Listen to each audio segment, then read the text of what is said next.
Greetings to all and welcome, and thanks for joining us today.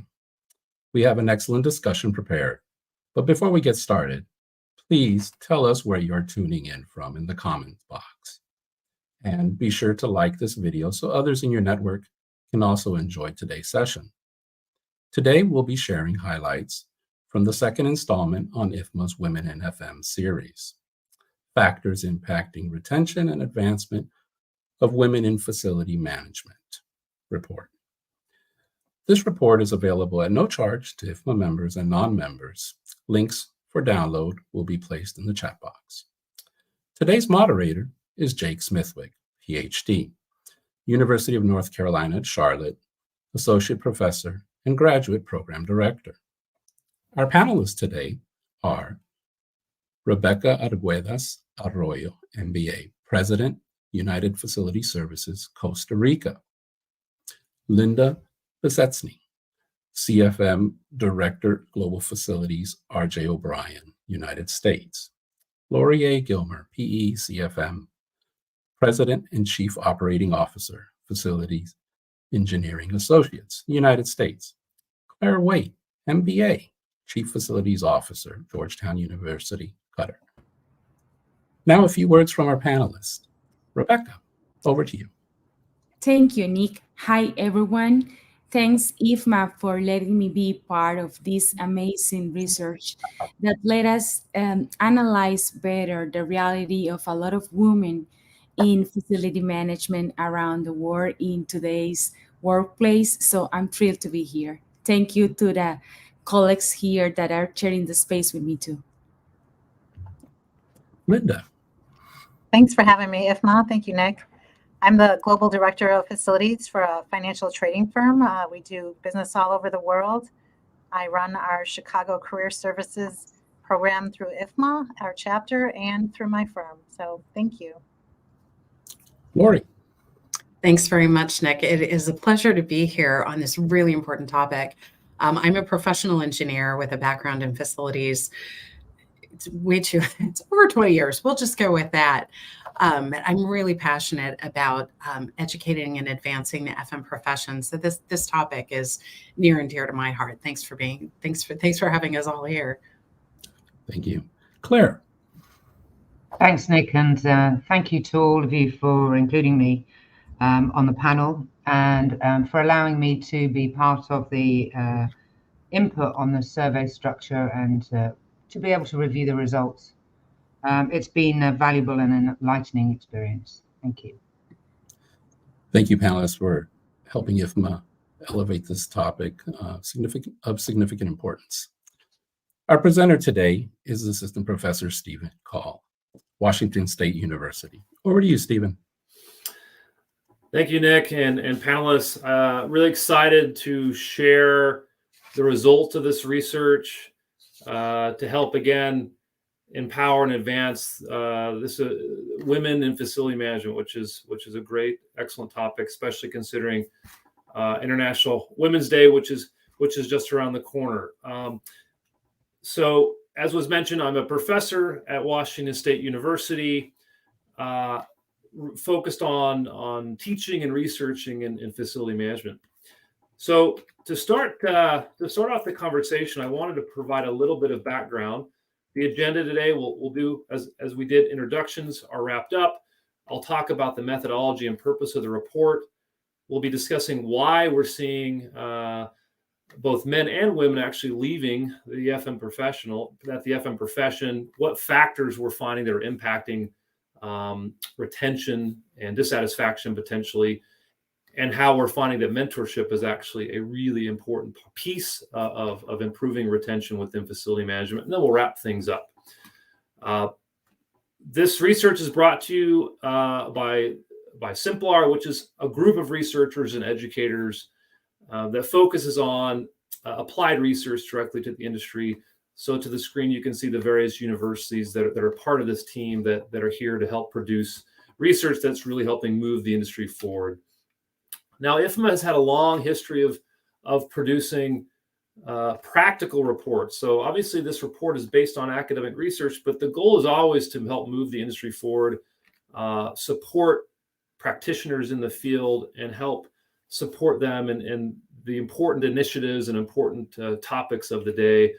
Here's just a couple of examples of reports that IFMA has published over the years: operations and maintenance benchmarks, space planning, recently a global compensation salary report, which has been really instrumental in helping understand the right market assessment for facility management salaries, etc. And that's not just based in North America; those are across the globe, which is really fantastic.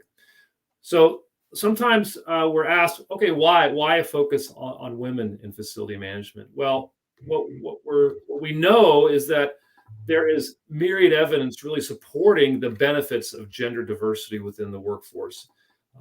Unfortunately, within facility management, women have historically been unrepresented in facility management, and it has not been improving over the years. So over the past decade, that gender diversity really has not changed. You can see the graph here showing the average the gender mix within different regions globally. On average, it's about 75% men, 25% women in the field. Previous research was actually also showing that there is unfortunately a high level of attrition amongst women in facility management. So we're finding that there's higher rates of women leaving the profession compared to their male counterparts. And what's interesting is this is really, we found in the previous studies that we focused on, is that this is true even when accounting for education, pay, and employer demand. So this is an example showing that there's no significant difference between educational levels between men and women in facility management. There's actually no difference in pay. So it's not the fact that women are leaving because they're not being paid fairly relative to men. Women in FM are being paid at similar levels to men. And in even some instances at higher, more senior level roles, they're actually paid a little bit more. And then lastly, there is a demand for women in FM.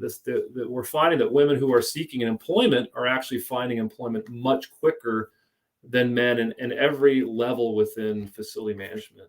So the question now with this research was saying, well, the traditional things we think about of why women aren't staying in the field is because of pay, it's because of potentially skills or educational gaps, but that's just not the case. So the purpose of this new research was actually trying to understand, well, what is the reason?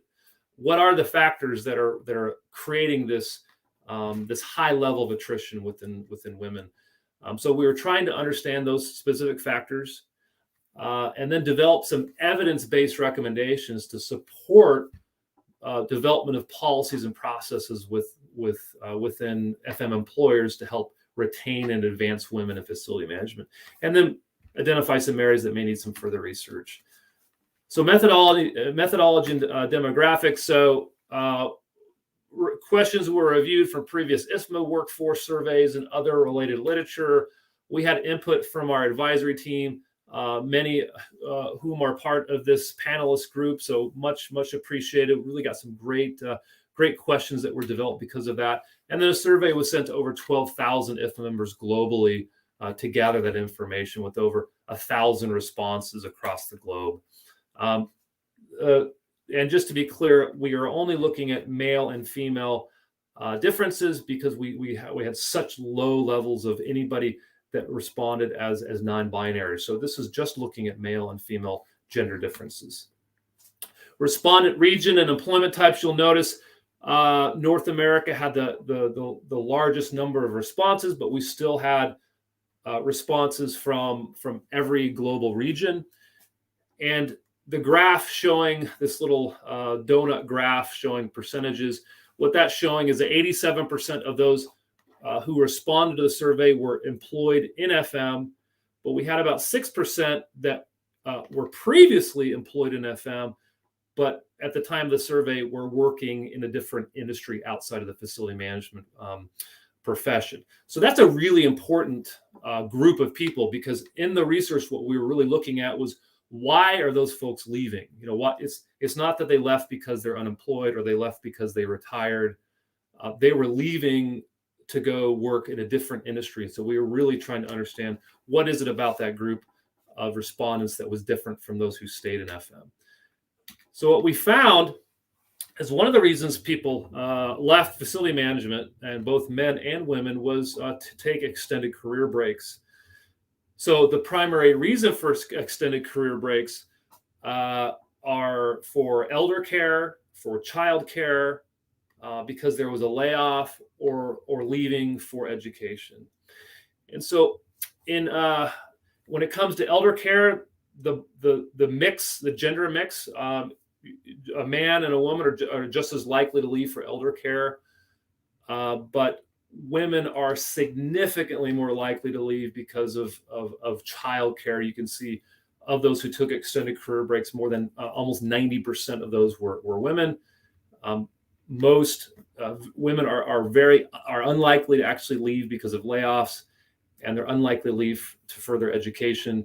And so really one of the implications we found is a greater need for childcare benefits for those who want to stay in the FM profession, but are leaving because there just isn't that support currently. Also, folks left because of retirement, but you can see on this graph the mix of men and women. Very few women are actually staying in the profession long enough to be to the point of retirement. So only about just over 10% of those who are shown to retire are women. So the implication is very few women are really staying in FM long enough to retire. So that's of concern. Also, some left to seek new careers. And what we're finding is that women are actually more likely to leave FM when they are at higher job levels within an organization, which is interesting. So I'll turn the time over for Jake to ask us a couple questions.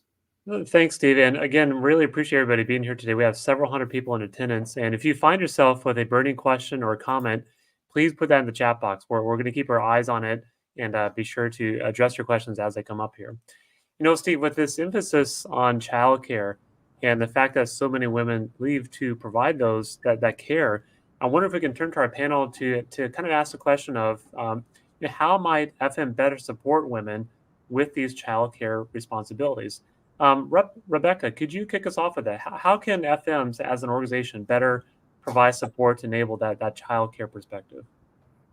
Sure, Jake. And as a woman and a mother, I am really glad that we are speaking about this today and not 27 years ago, because today's children responsibility is a parenting issue. It's not just like a mother issue. It's a parenting responsibility. So if we go to the equity of the rights, and we are really talking about inclusion, this is a family topic that needs to be treated as with family policies, family-friendly policies. So if you can have that empathy, that is going to be a topic from equity, then you start better the process of including family-friendly policies. Now we have a really great ally to do that is technology. I mean, we have the tools and the resources that we didn't have in my time when I have my children in the early days that allow us to give the tools for people to have more flexibility in the job. Now that we are speaking about flexibility, but maybe we cannot talk just about like 4 days work or hybrid work. We need to talk for a better flexibility in terms of all the incidentals or all the out of control in the schedule of our children, because that's what it is with parenting. This guilt that parents, in this case still women, have the heavy load. They feel guilt because they need to choose between the job and missing some important parts of the children's lives. So if we really can use technology with more flexibility and this is really important too. We talk about a lot of open communication, but Sure. we need to be more than open. We need to have transparent communication. People needs to feel safe. People needs to be in a positive environment to talk about their needs, to find the right flexibility, because it has, this flexibility has to add value to the family. So people can feel in a positive workplace when we look to help to raise healthier children, well-educated children, and happier kids for our employees and our teams. Because if we are FMers, and as the concept of our profession now says, that we are looking for a better quality of lives, we have to start with our own team. So we are speaking about their mental health, we are speaking about wellness, and that's what we should be doing. So empathy, technology, flexibility, and communication for me. That's what we You know, should be that's doing. super interesting, Rebecca, and I appreciate your perspective. And it's kind of like one of our next questions we have here from Volahan, and she wants to ask about, what's the industry doing to assist women who are leaving because of parenting. And so I'd like to turn the time over to Lori now to kind of get your perspective. I know there's daycares and hybrid work and other types of resources. What are your thoughts about how, as FM, can we better support women that take on these childcare responsibilities? Sure, thank you. It's a really good question. Childcare has gotten more and more expensive. I think that's another challenge that causes sometimes families to choose where the women may need to go and work from home. As far as what employers can do about that, I think we learned quite a lot in the pandemic. Rebecca was alluding to technology, and that work from home / hybrid work model has been well practiced over the last few years, where we figured out where it used to be sort of experimental and could we do it? It was a little edgy, a little iffy. Particularly in knowledge-based tasks, there's things we can do to make it a little bit more friendly to having that flexibility of needs. So the ability to work from home, to use technology to monitor systems and customer requests and things like that. I think for the facility management side, it's much easier to stay connected. And again, we've got that practice. There are some practical other solutions that I think employers can look into. One is a really simple one, like providing a childcare directory, having relationships with local childcare providers that you might help employees with. There's the lovely option when employers have this available to them, where they can have on-site daycare as well. In the United States, we have tax credits that employers can take for that kind of thing. So the affordability is actually quite reasonable when you look at the potential knowledge loss or loss of a person versus being able to provide a service, retain your employees, retain good care, and have a financial incentive through tax credits and whatnot. So I think there's some practical things that companies can consider as well. Absolutely. And it's also example too, I think there's a lot of instances of people pursuing jobs or careers based on their ability to offer on-site childcare and other benefits like that. So if we're really trying to think about addressing that retention problem, well then shoot, I mean, this is a great way to start addressing some of that. Really good points, both you, Lori and Rebecca. We appreciate that.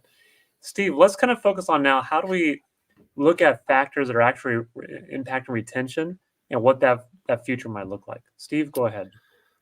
Great. Yeah, thank you, Jake, and for the feedback on the childcare issue. Now we will talk a little bit about what are those specific factors that we found through the research that seem to be impacting retention. Again, we all maybe have some ideas or thoughts about what those might be, but what the survey is showing us is that there are some specific things that the industry is doing well, and some things maybe we can do better on. This is a list of those factors that appear to be supporting retention. So if this is present within your organization, it's a good thing. It's helping employees feel satisfied and engaged. Safe work environment, friendly coworkers, good relationships with managers, meaningful work, satisfactory recognition, and a diverse, equitable, inclusive culture. So I don't think this is a surprise to anyone. I think we all recognize that these are important factors, and if they're present within your organization, you probably have a really a positive environment that's really strengthening that culture of retention and advancement for both men and women. Now, we also found some factors that are actually undermining retention, or when they're present, that is actually creating an environment where employees are leaving at higher rates. So, and again, what we were looking at is what of those folks who left facility management, what were they experiencing at higher levels than those who didn't leave? And so this is really where we're identifying these factors. So those who left, for all genders, whether you're men or women, we found that if you felt insecure in your jobs, if you had experienced age discrimination, if you felt that you had an inflexible work schedule, or you believe that your employer was unsupportive of your family responsibility, something we maybe talked about a little bit ago, and if you're experiencing high levels of stress and burnout, you're much more likely to leave the FM profession. Now, there are actually a couple unique factors that are specific to women and some that are specific to men. So specific to women were those who had left facility management were more likely to experience sexual harassment and were more likely to be dissatisfied with their pay.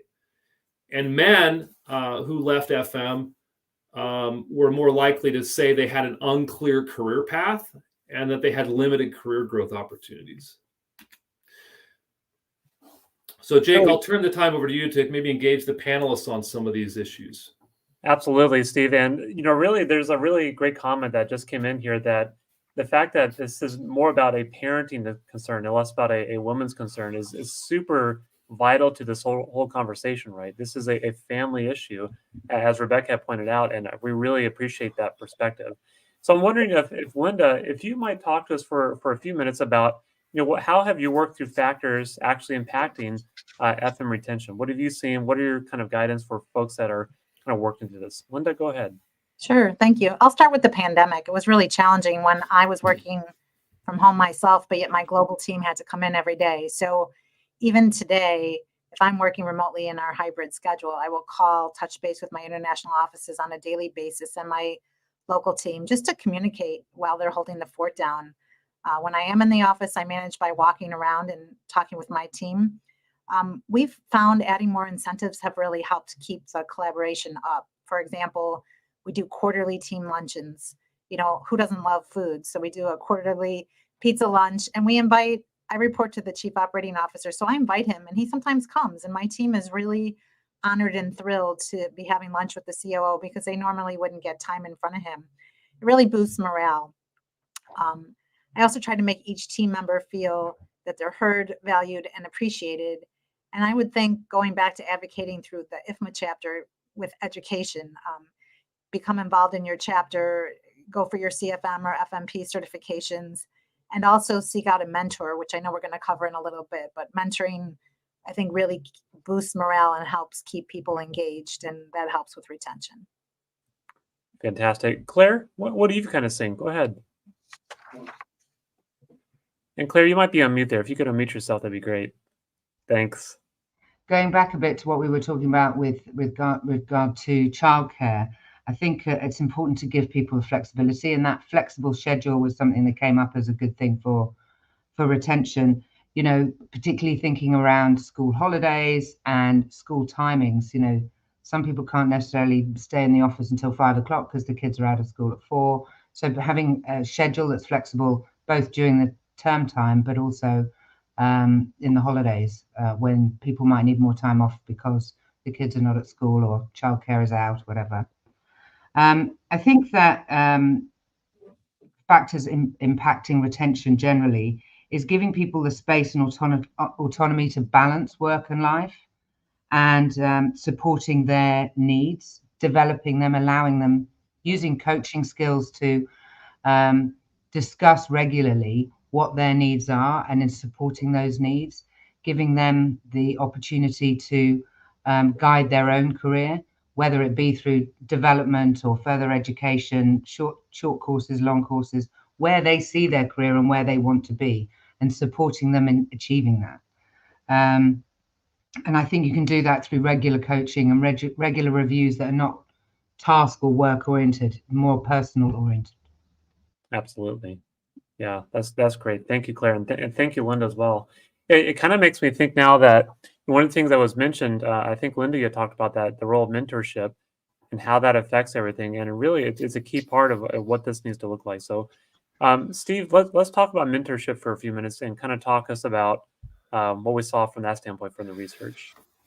Yeah, this is a really great point now, because as we were looking at those factors that were present or maybe not present, what we found was mentorship was really an important aspect to this. So I'll try to kind of describe these slides, and I'll kind of summarize it. But what we found in summary was that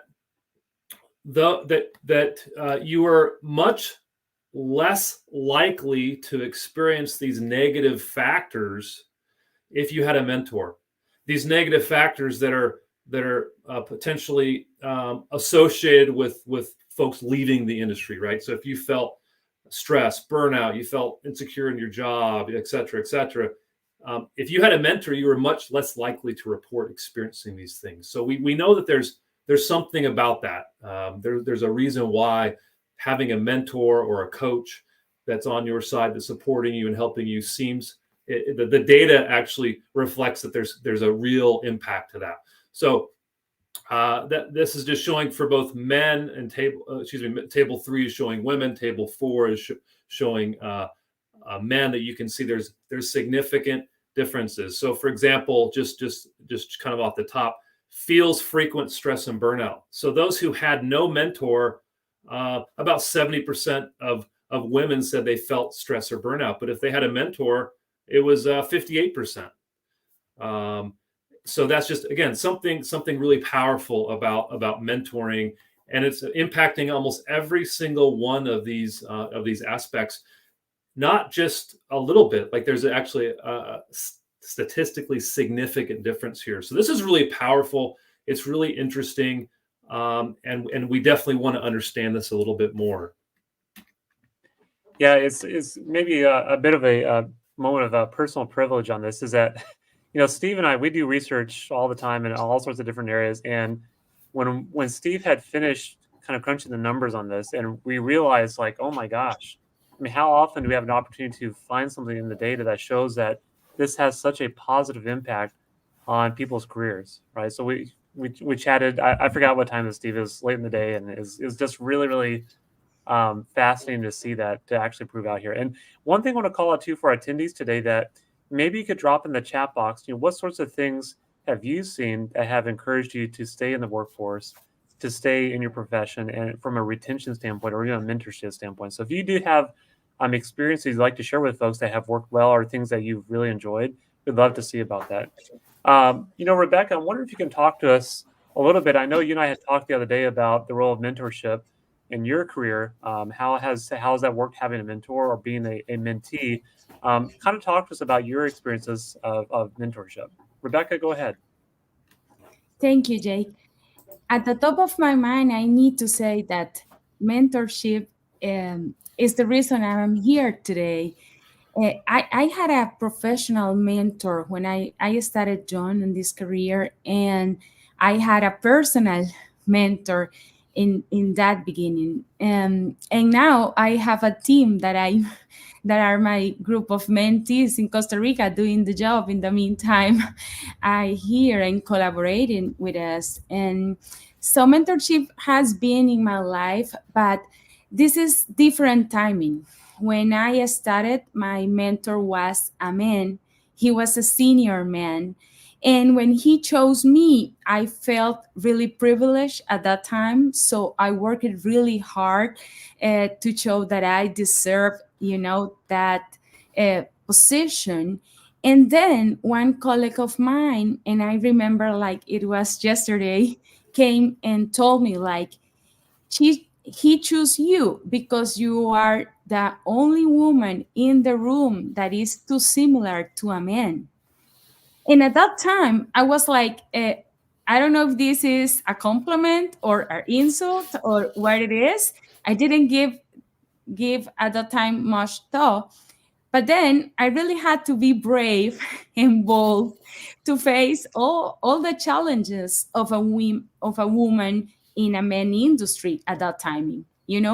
I had so many obstacles, but having him as a senior man in the industry with the guidance and trusting me on the leadership and that I could do it definitely did the difference on my life. And then my mom, she was a really strong woman on my personal side. So it's something that really defined what I am right now.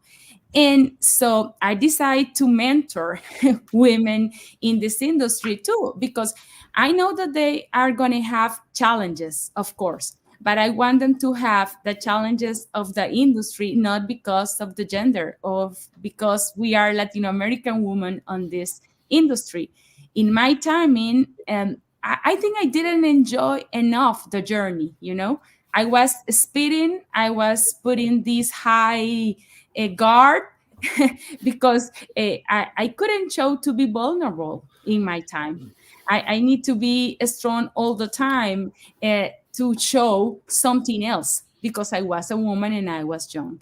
So mentoring for me is really important, and it is almost like the best part of my day when young people, it doesn't matter if they are women or boys or men, trust ourselves to be their guides. So when they tell me that I didn't think I could do this, or I didn't know I was meant to be like this, I don't get surprised because I know that it is the way that it has to be done.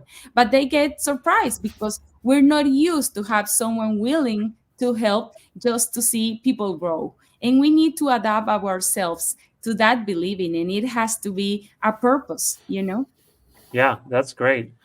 Linda, what are your thoughts about mentorship? What have you kind of seen that makes that experience better for both individuals involved in that relationship? Can you talk to us about that a little bit? Absolutely. Thank you. Much like Rebecca, when I started out years ago, my global director of facilities was my personal mentor. And now I have filled those shoes in another location. So it's very possible to pay it forward and to give back. It's so rewarding. As I mentioned earlier, I run the career services program for the Chicago chapter of IFMA. And we just launched one, as a matter of fact, today at my financial firm on a global basis. Meeting with a mentee, I pair people with a mentor, or I take on a lot of the mentees myself.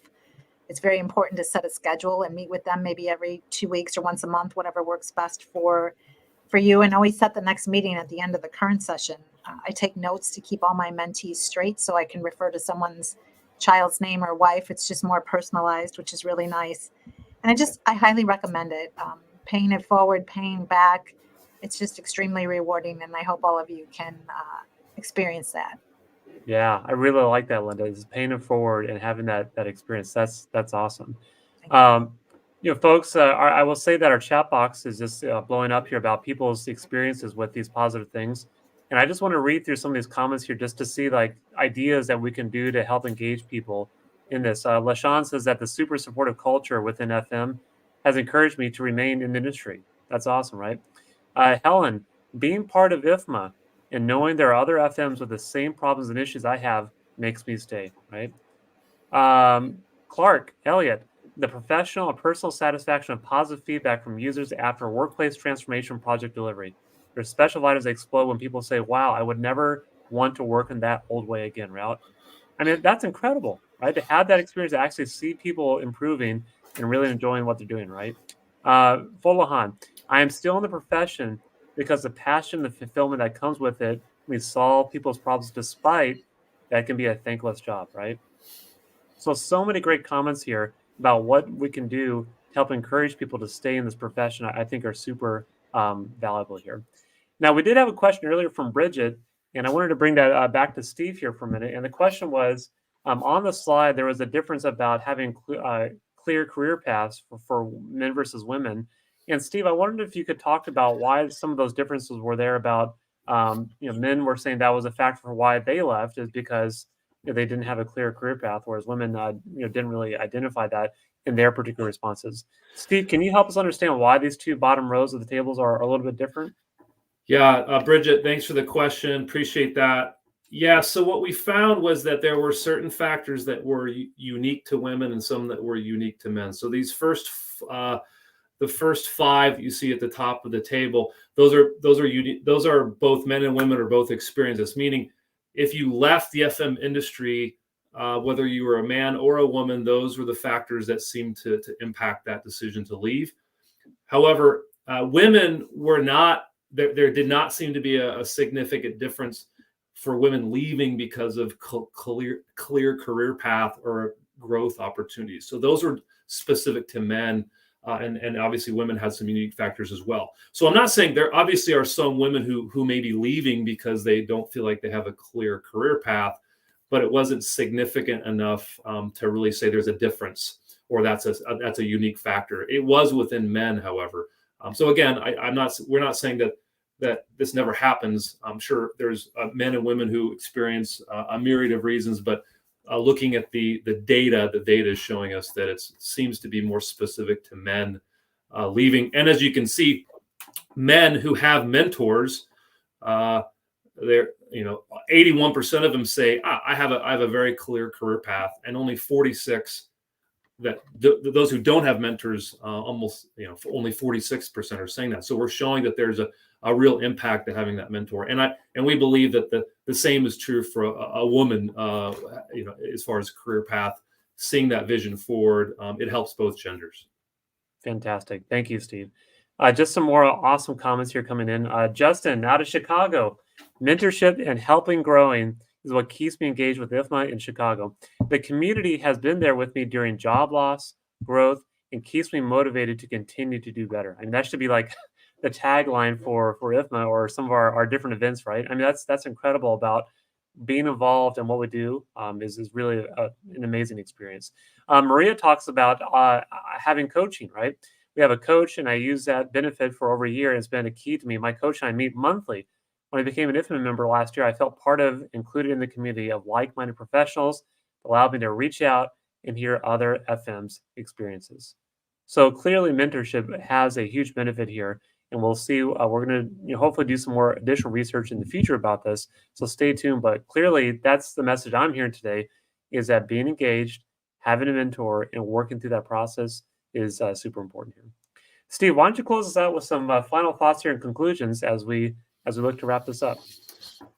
Great. Well, again, a lot of great information. It's really great of IFMA to provide this report free for both members and non-members.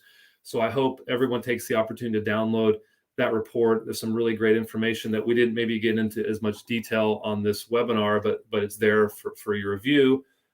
For the call of action or the conclusion, really, we're saying there needs to be an emphasis on how to support parents within this need for childcare. So that's one area that the organizations can probably create something actionable to really impact retention of both specifically of women, as they're taking, most of them are the ones that are taking these extended career breaks for childcare.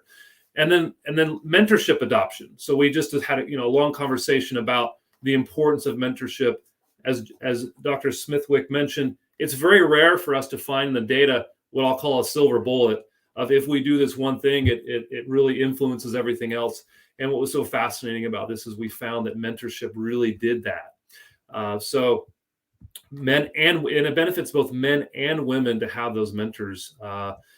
So additional research is what we're really saying is probably the next step in this, to understand the dynamics of successful mentorship within FM and providing a comprehensive framework to help develop and implement a mentorship program within an organization. What we don't know about mentorship as of right now is that formal? Is it informal? Is there some benefit to having some gender specific mentors? What does that look like within FM? So we hope to be able to answer some of those questions and understand how we can develop a really effective mentorship program within FM to really impact this attrition issue, which is a huge problem right now as far as workforce retention, and keeping those employees, developing those employees so that we have a sustainable workforce into the future. Fantastic. Steve, we've got some more questions here, and I'm going to kind of put Lori on the spot here. Our first question comes from Folahan, and they say that, I'm a newcomer in North America and Canada. I've been practicing in my home country for 7 years. How do I connect with mentors in my local IFMA chapter in the new territory for mentorship? And then likewise, Nina asked about, people talk about how important it is to have a mentor, but how does someone find a mentor if we aren't a, quote, young professional? Programs for new young women, but what about people that are over 40 years old? So, Lori, I wonder if you could talk to us a little bit about the role of a IFMA chapter specifically, and maybe if I could just say it, how do you break that ice of actually get involved in the IFMA chapter? What does that actually look like from a practical, step-by-step standpoint? Lori, could you talk to us about that a little bit? Absolutely. And those are really great questions. I think one of the pieces of advice I'd give to those looking for mentors is mentors don't have to come in formal packages, and you don't need someone to necessarily tap you on the shoulder and say, I want to be your mentor. If they do that, that's great. You are lucky. In my experience, I've had people that I've identified as my mentors for different things, and I've sought them out. I've thought, this person is really, they're really helpful at this aspect of my job or life or what have you. And so I allied myself with them, got to know them, and would pick their brains about how I could move forward. And that I see as being a very age independent thing. I have people that I still rely on. In my 20s, I was talking with them, and I still talk to them now, 20 plus years later, and I rely on them for their good advice, their experience, et cetera. It has been invaluable to me. So that's one thing I would look for is, who do you trust? Who do you see succeeding in ways that you would like to pattern yourself off of, and get to know those people? As far as IFMA involvement is concerned, that's one of the best places that you can. I like to think of our chapters as being kind of training for what you might want to practice in a safe space. So think about maybe you want to advance in your leadership skills. That's a big thing. Sometimes we start out at kind of maybe a low level position, and we want to grow to higher levels of authority and responsibility. A great place to do that, to practice those skills and learn those skills, is by volunteering in IFMA. Be part of the programs committee, or you'll look at different ways that you can help, given the gifts that you have, the talents that you possess, and the needs that your chapter has. Start volunteering. Don't just wait for someone to tap you on the shoulder, but be active about getting involved.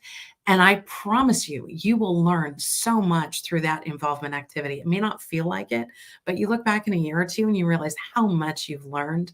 You also, there's kind of a learn by doing aspect to volunteerism, where when you do the job, may not, again, feel like you're learning that much. You're learning a ton. You might be learning more about how to network, or how to organize, or who to call, or what people do what. And that's going to serve you very well. You're connecting people as well. You're building relationships throughout your IFMA network. And if things get screwed up, there's people that can help you. If you don't do a great job, it's, again, a safe space to fail. And failure is a really great teacher. So never be afraid of that. It's not fun to fail, but it's very useful, and it's part of the learning experience. So I think our IFMA chapter involvement, that being involved and being connected, taking that responsibility on behalf of yourself to give and to help others grow, that's really gonna help you. I think Linda made a reference earlier to paying it forward and taking some of the great things that she learned that mentors gave to her and helped her with, and being able to flip that narrative around and help others.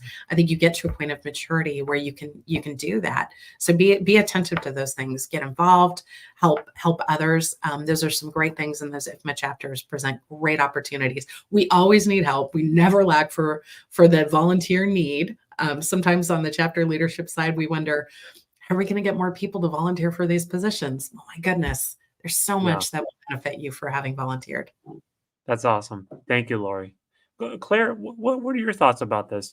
Just in terms of retention overall of women in FM, advancement of women in FM, even time back to the mentorship. Can you offer us, your perspectives on some final thoughts here with that? Well, clearly the survey is telling us how much mentorship is valuable in retention, and I think that it's Rebecca, Linda, and Laurie have made it clear that mentorship comes in many guises. It doesn't have to be somebody who's working in facilities who can be your mentor. And it can be a structured mentorship program, or can come naturally. I have found both. I think there's a value in doing further research, particularly on the difference between mentorship and coaching, and whether there is a difference, or whether that needs to be structured, and how it would be structured. But I think it's important that managers support both men and women throughout their career and their work journey, and give them the opportunity to identify what's best for themselves. That's great, Claire. Thank you. Very good. I want to go back to some of the comments that we had earlier. There was a comment from Helen about, let me find that here. The glass ceiling would make me want to leave. Seems FM needs more women at the top. And then there's another comment too from David about mentorship is showing itself to be important for retention and help mitigate negative aspects of the job. Does gender play a time in the effectiveness of mentors, and how do you encourage people to take advantage of these opportunities? So I think one thing to think about this is that I'd like to call Linda too, maybe to help me out here a little bit. But I think one part of this question is, essentially, is why are we doing this? And that's really this report is a result of doing the research about, we saw an issue here. IFMA took the initiative to understand this better, and that's really what this report is about, is how to better understand some of these challenges that we're seeing there out in the workforce, right? So in terms of mentorship in the future, that's something that we're looking at. What's the actual best way to do that? How do we structure that?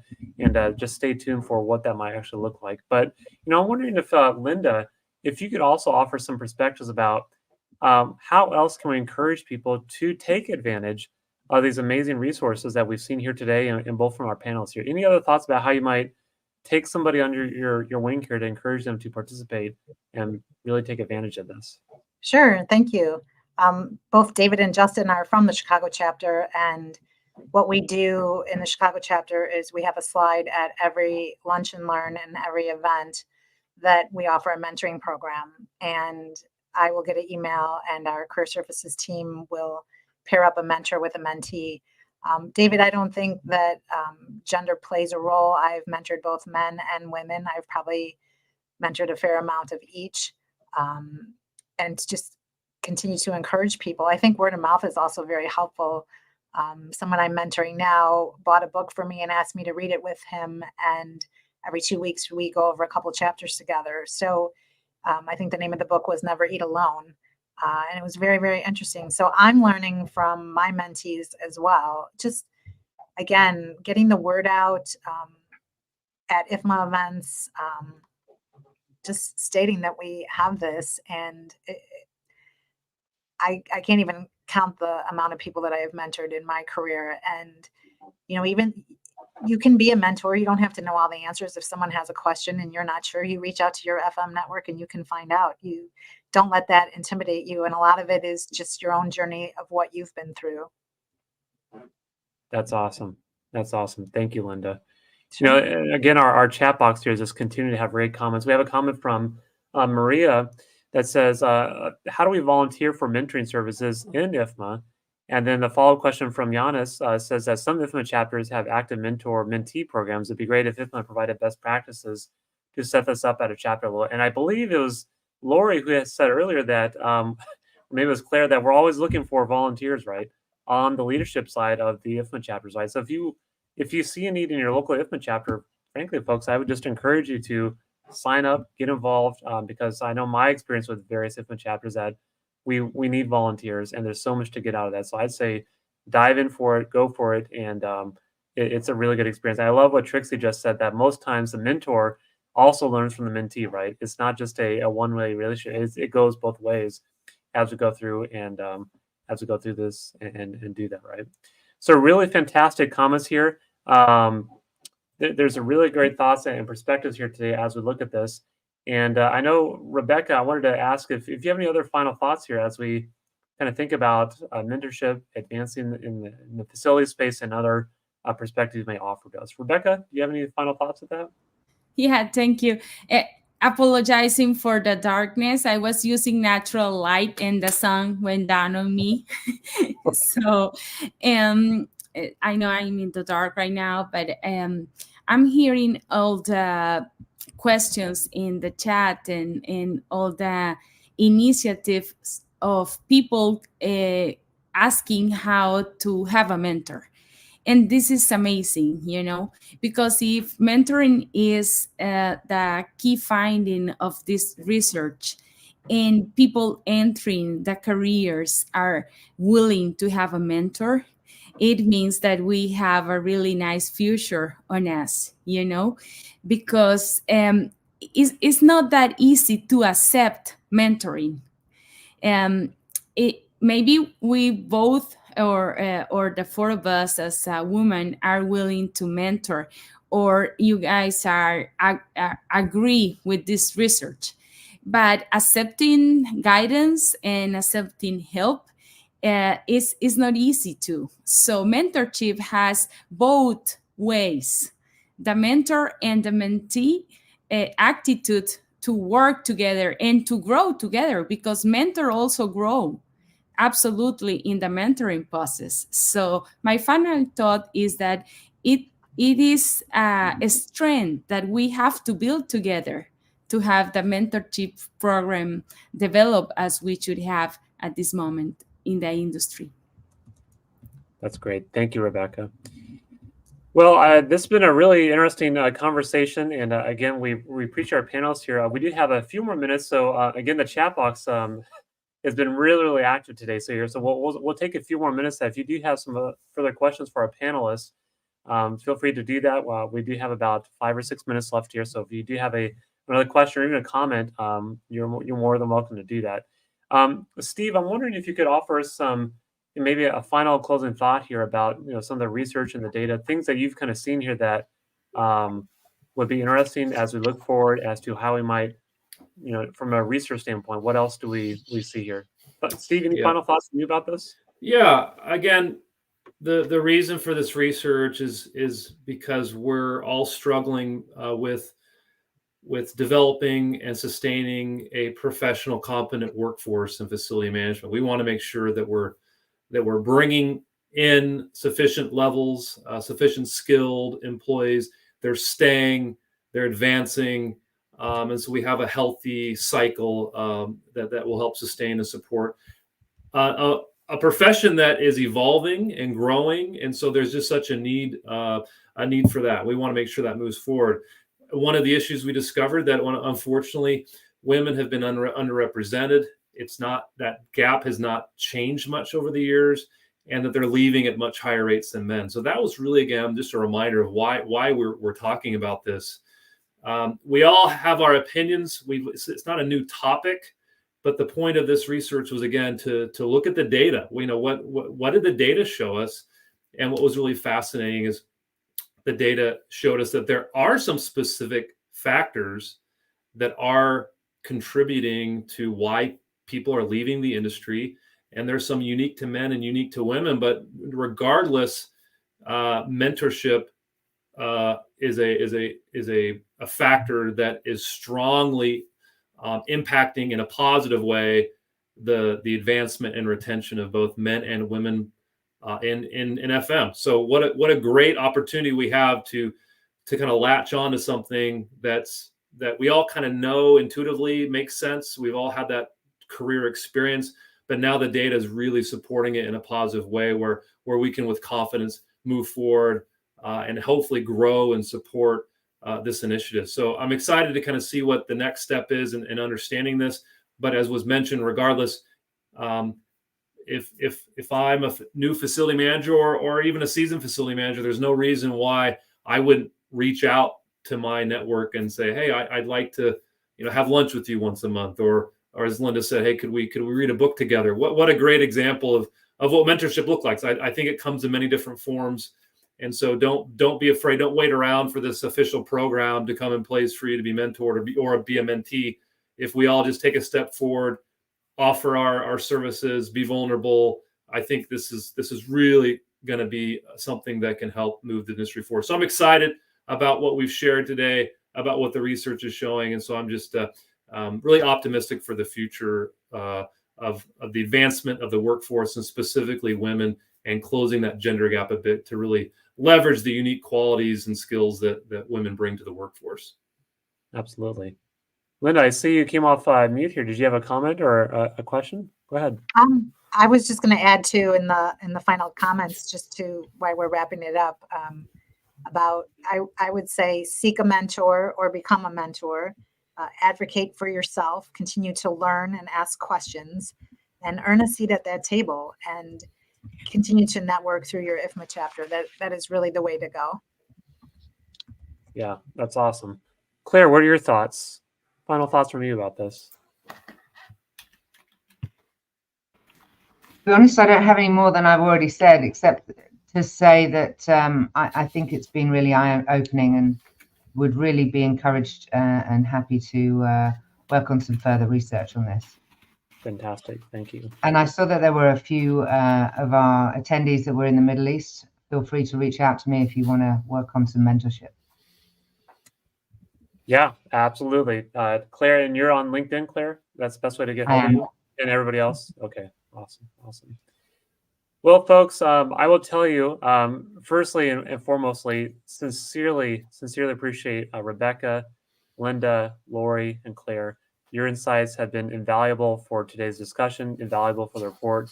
And on behalf of Steve and I and all of our attendees here today, we really appreciate you here today. The future is exciting. Big thanks to IFMA for sponsoring this research. It's a very important topic. And I couldn't think of a better way to end our discussion here today by quoting what Helen had posted, which is a great panel, great discussion, and I'm feeling empowered. So thank you, Helen, for being here today. Thank you all for being here today. And with that said, you all take care, and hopefully we'll see you soon. Take care, everybody. Bye. Thank you. Bye-bye. Bye.